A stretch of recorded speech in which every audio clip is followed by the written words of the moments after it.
क्या हुआ जब अचानक अयोध्या पहुंचा?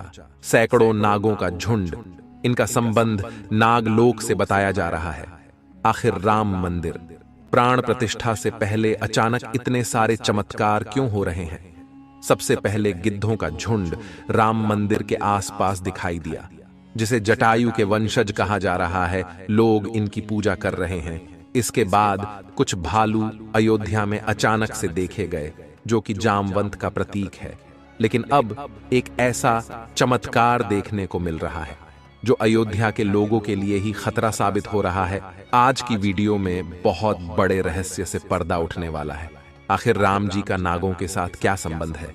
आखिर प्राण प्रतिष्ठा से पहले इतने सारे नाग एक के बाद अयोध्या में क्यों निकल रहे हैं, वो भी अलग अलग प्रजाति के एल। आगे बढ़ने से पहले अगर आप भी एक सच्चे सनातनी हैं तो इस वीडियो को लाइक करके कमेंट बॉक्स में जय श्री राम जरूर लिखें। 22 जनवरी सोमवार के दिन अयोध्या के नवनिर्मित राम मंदिर में होने जा रही रामलला की प्राण प्रतिष्ठा का सभी देशवासियों को बेसब्री से इंतजार है। राम जी के भव्य स्वागत की तैयारी जोरों शोरों पर है। यह तारीख कोई आम तारीख नहीं है, बल्कि इसके पीछे बहुत ही खास महत्व छिपा हुआ है। आखिर राम मंदिर की प्राण प्रतिष्ठा के लिए 22 जनवरी का समय ही क्यों चुना गया? इसके पीछे का रहस्य जानकर आपके भी होश उड़ जाएंगे। त्रेता युग में प्रभु श्री राम का जन्म अभिजीत मुहूर्त में हुआ था। 22 जनवरी सोमवार के दिन मृगशीर्ष नक्षत्र में अभिजीत मुहूर्त का संयोग बन रहा है। यही कारण है कि इस तिथि को रामलला की प्राण प्रतिष्ठा के लिए चुना गया है। साथ ही यह भी माना जा रहा है कि इस शुभ मुहूर्त में रामलला की प्राण प्रतिष्ठा करने से प्रभु श्री राम सदैव मूर्ति के अंदर विराजमान रहेंगे। लेकिन जैसे जैसे प्राण प्रतिष्ठा का समय नजदीक आ रहा है, वैसे वैसे अलग अलग प्रजाति के नाग अचानक ही अयोध्या में प्रकट हो रहे हैं, जो कि अयोध्या वासियों के लिए खतरा बनते जा रहे हैं। लेकिन गिद्धों का और भालुओं का संबंध तो प्रभु श्री राम से बताया जाता है। उन्होंने रामायण में उनकी सहायता भी की थी। लेकिन इन नागों का श्री राम के साथ क्या संबंध है? आज की वीडियो में इस रहस्य से पर्दा उठने वाला है। चौंकाने वाली यह है कि इनमें दो प्रजाति के नाग अलग अलग क्षेत्र में बार बार निकल रहे हैं, जिनका संबंध वासुकी और तक्षक नाग के साथ जोड़ा जा रहा है। ऐसा कहा जाता है प्रभु श्री राम के भाई लक्ष्मण साक्षात अनंत शेषनाग का रूप है, और वासुकी नाग, तक्षक नाग और शेषनाग तीनों ही आपस में भाई है, जिसमें तक्षक और वासुकी नाग पाताल में निवास करते हैं और शेषनाग बैकुंठ में भगवान विष्णु की सेवा करते हैं। तो अंदाजा लगाया जा रहा है कि जब प्रभु श्री राम अपने भाई लक्ष्मण यानी शेषनाग और माता सीता के साथ अयोध्या धाम पहुंच रहे हैं, तो क्या शेषनाग के दोनों भाई पाताल में से उनसे मिलने के लिए बार बार प्रकट हो रहे हैं? दोस्तों, यह रहस्य बहुत बड़ा है, क्योंकि अयोध्या के क्षेत्र से जब एक सांप को पकड़कर सुरक्षित इलाके में छोड़ा जाता है, तो वही सांप पुनः राम मंदिर परिसर में भी देखा जाता है, जिससे कई बार मजदूरों को भी काम करने में भय महसूस होता है। लेकिन जय श्री राम का नाम उन्हें हिम्मत देता है। आप भी नीचे कमेंट बॉक्स में जय श्री राम जरूर लिखें। लेकिन दोस्तों, प्रभु श्री राम का नागलोक के वीडियो के साथ क्या संबंध है? वो सच्चाई जानकर आपके पैरों तले जमीन खिसक जाएगी, क्योंकि पूरे घटनाक्रम को मल्टीवर्स के साथ जोड़कर देखा जा रहा है, जिसे हिंदी में सृष्टि चक्र कहते हैं। मल्टीवर्स की सच्चाई जानकर आपके भी रोंगटे खड़े हो जाएंगे। जिस संसार में हम रहते हैं वो सृष्टि व विनाश के चक्र से गुजरती है। इस संसार के प्रत्येक सृष्टि चक्र को एक कल्प कहा जाता है। हर कल्प के 4 युग या 4 भाग होते हैं। दूसरे भाग या त्रेता युग में राम अयोध्या में जन्म लेते हैं और रामायण करके फिर से बैकुंठ लौट जाते हैं। यानी कि अगर आप इस पृथ्वी पर अपना जीवन यापन कर रहे हैं, आप जो घटनाक्रम कर रहे हैं वही बराबर घटनाएं किसी और यूनिवर्स या कल्प में आपके ही रूप के साथ पुनः होने वाली है या फिर हो चुकी है। आगे मल्टीवर्स की सच्चाई को साबित करने के लिए एक ऐसी पौराणिक घटना आपको बताएंगे, जिसे जानने के बाद आपको भी मल्टीवर्स की सच्चाई पर यकीन होने लगेगा। इस दुनिया में केवल 3 विद्वानों को मल्टीवर्स को देखने की और उनमें जीने की, टाइम ट्रैवल करने की इजाजत दी गई है। जिसमें पहले है वासुकी नाग, दूसरे हैं तक्षक नाग और तीसरे हैं काकभुशुंडी देव। तक्षक और वासुकी नाग के बारे में हम आपको बता चुके हैं, लेकिन सवाल उठता है आखिर काकभुशुंडी कौन है और आखिरी इन्हें प्रभु श्री राम ने अमर कैसे बनाया। वेदों और पुराणों के अनुसार काकभुशुंडी ने 11 रामायण और 16 महाभारत देखी हैं। वह कल्प के अंत तक अपने शाश्वत स्वरूप में जीवित रहेंगे। भगवान राम ने ही काकभुशुंडी को अमर बनाया था। कौए के रूप में अपने एक जन्म के दौरान काकभुशुंडी की मुलाकात बालक राम से हुई। प्रभु खेल रहे था और उसने उसे पकड़ने की कोशिश की। समय आने पर काकभुशुंडी को भगवान के मुख के दर्शन हुए।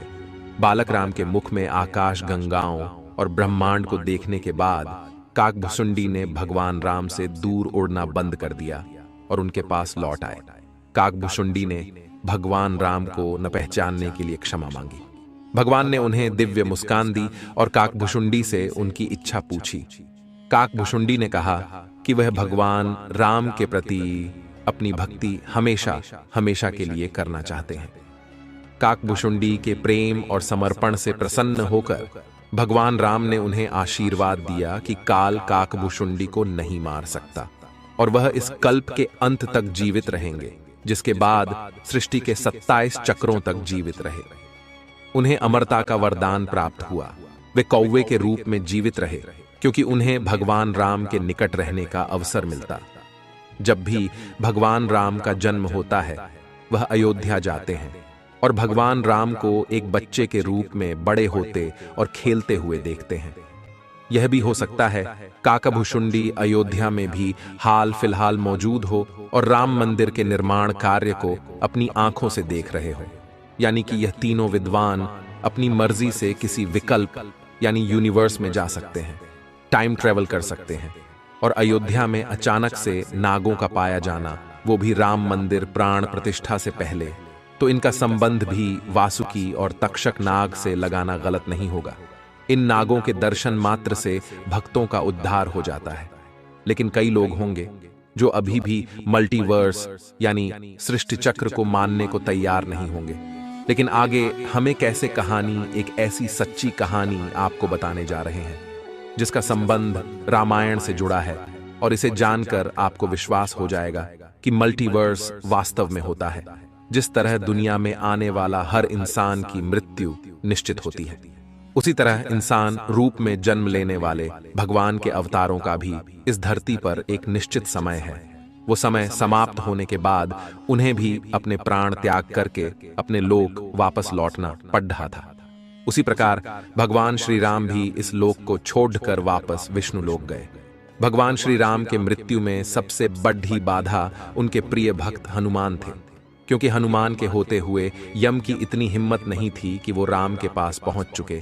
लेकिन स्वयं श्री राम से इसका जो हल निकाला वो मल्टीवर्स यानी सृष्टि चक्र के साथ जुड़ा हुआ है।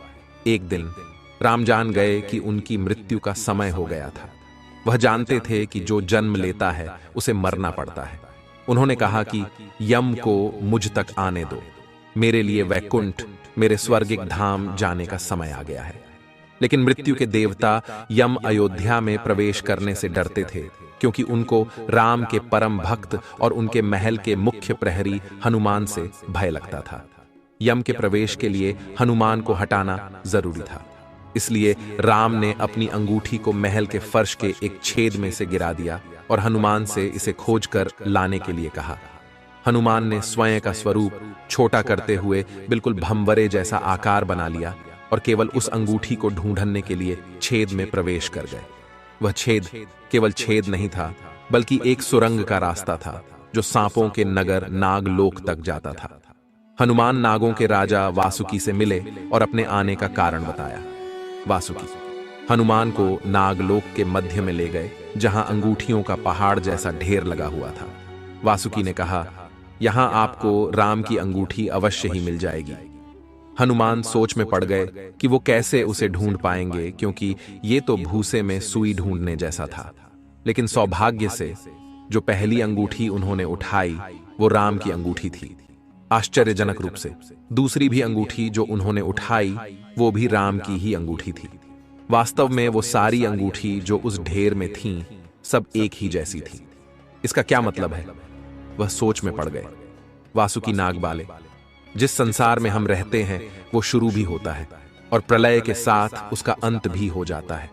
प्रत्येक कल्प में चारों युग आते हैं और समाप्त भी होते हैं, और हर सतयुग के अंत में एक वानर इस अंगूठी का पीछा करता है और पृथ्वी पर राम मृत्यु को प्राप्त होते हैं। इसलिए यह सैकड़ों हजारों कल्पों से चली आ रही अंगूठियों का ढेर है। सभी अंगूठियां वास्तविक हैं। अंगूठियां गिरती रहीं और इनका ढेर बड़ा होता रहा। भविष्य के रामों की अंगूठियों के लिए भी यहां काफी जगह है। हनुमान जान गए कि उनका नाग लोक में प्रवेश और अंगूठियों के पर्वत से साक्षात कोई आकस्मिक घटना नहीं थी। यही मल्टीवर्स का रहस्य था। यह राम जी का उनको समझाने का मार्ग था कि मृत्यु को आने से रोका नहीं जा सकेगा। राम मृत्यु को प्राप्त होंगे, संसार समाप्त होगा, लेकिन हमेशा की तरह संसार पुनः बनता है और राम भी पुनः जन्म लेंगे। इस घटना के बाद प्रभु श्री राम सरयू नदी में समाहित हो गए। उनके साथ अयोध्या का एक एक वासी भी सरयू नदी में समाहित हो गया। यहां तक कि कीट पतंगे और अयोध्या के पशु पक्षी भी सरयू नदी में समाहित हो गए।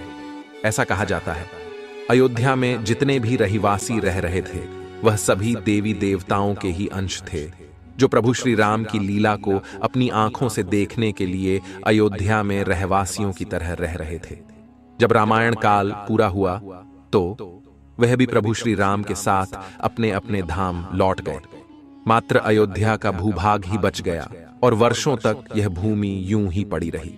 बाद में श्री राम के पुत्र महाराज कुश ने अयोध्या को फिर से बसाया। इसका वर्णन कालिदास के ग्रंथ रघुवंश में मिलने की बात कही जाती है।